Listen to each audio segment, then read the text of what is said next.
台灣的布袋戲翁仔穿排灣族的傳統服裝，要去日本交流，實在是真特別哦。屏東潮州公所甲日本交流翁仔，日本是甲傳統人形的翁仔借予潮州，咱是送原住民特色的布袋戲翁仔要去交流。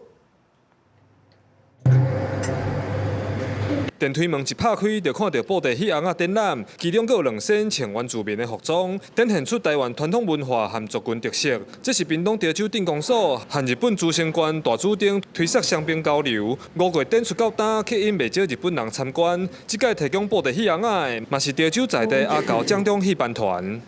この人形はテリーさんが大子町に来たのをきっかけに交流を始めていただくことになって。 大子町の役場に今飾っていただいています。潮州的布袋戲嘛，攏算集團攏真優秀，包括咱個有皮影戲，同時可以當展現着咱原住民吼因的扮相啊，因的服飾，吼講足水的物件。 啊，咱共同攏甲推廣哦，所以走向國際。團長表示，因為布袋戲和歌仔戲是潮州在地重要的文化傳統，若閣結合族群和歷史內容，就會當甲別個國家交流。潮州鎮公所表示，會先對靜態展覽開始，未來會當做布袋戲的演出，讓日本人更加了解台灣。